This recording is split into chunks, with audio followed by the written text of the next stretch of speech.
All right, Capricorn, welcome to your weekly forecast. This is for November 20th to the 26th of 2017.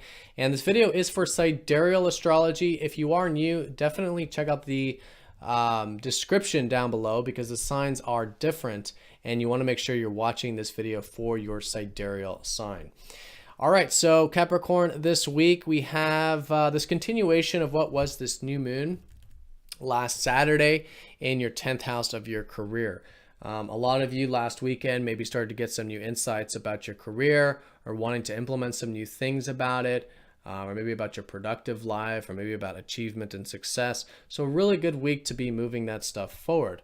And that's the early phase of this cycle of implementation.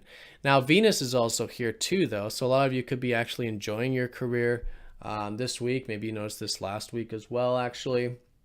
Your public image, maybe forming some relationships in your career sector as well. So in terms of the aspects this week, things are on the easier side with the aspects, collectively speaking. On Monday, Mars is easing up off of that square up to Pluto. So if you felt any tensions on the previous Sunday, maybe involving the aspirations in your life or friends in your life or home stuff or health stuff, anything like that, there was some tension or something like that, you might be integrating a bit more of this non-attachment with that. It's easing up, certainly, but just remembering, I guess, that non-attachment with the things that maybe are really holding on tightly involving those areas. But once we get into Tuesday, that really eases up once Pluto then sextiles Venus. And so Tuesday in particular, there is this very good harmony with your self-expression and again, that career stuff as well. So there might be some positive changes with your career here, or maybe there's just an opening or opportunity for that. And for you to express yourself, have some joy, have some fun in your life. Could be a very good time for that.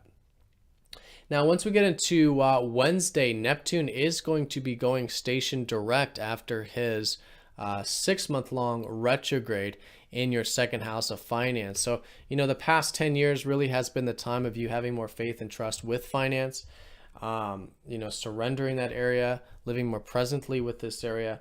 And so it's been on the back burner during the retrograde, but now it's coming back in. So remembering that, right? And for the next 6 months, implementing this faith, this trust, this present moment awareness, with this area, and I think you'll find this to be a great shift. But there could also be things moving forward for you in the financial sector this week. So do pay attention to that around Wednesday, and even take too, if you've learned anything about that faith and trust the past 6 months during the retrograde, it's great for implementing that.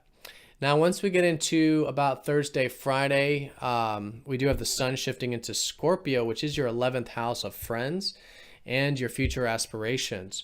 Now, this has already been the emphasis the past couple years in the sense that you've likely been establishing this area and now you're finishing it up. So anything you can do really going into December, but this week of finishing up some foundations you're building with your friends, with your network circles, with your future aspirations. Great time for this. And your focus with the sun here is going to be the highlight, and I think over the next month, continue to focus on this area can be fantastic. All right, so on Friday, Mercury is going to be squaring up to Chiron. It's nothing major, but if any wounds do come up on Friday having to do with your work or your routine or your health, or maybe about what's possible in the future, know that everything is good here. It's just an internal subjective wound that you're healing. And through that acceptance of the wound, it'll help you feel rejuvenated. But I don't think it's that much of a thing because at that same time, pretty much, but more so on Saturday, Mercury then trines Uranus. So there is this bit of a boost here when it comes to those very same things. By Saturday, I would say, you know, great for spontaneity with changing up that routine. Maybe there are some opportunities for some of you involving your work actually, or your health, and just feeling a bit inspired about the future and a bit of that adventurous spirit, which is great. Because let's also not forget the fact that Jupiter still is transiting your 9th house of possibilities, potentials, expansion of your horizons, seeing how your belief systems really do impact your reality. and you could be motivated with Mars there as well with these things. But anyways, really good weekend for that stuff. Spontaneity, excitement, change with expanding your horizons, thinking big, and your routine as well. And now the week does end with Venus trining up to Chiron. So again, also on a minor note, but a positive force here where you're probably feeling quite healed with your self-expression or with your joys in life, and also with your career as well, topping off the week. All right, so Capricorn, have a great week. Thank you for watching, and I'll see you all very soon for the next forecast. Take care.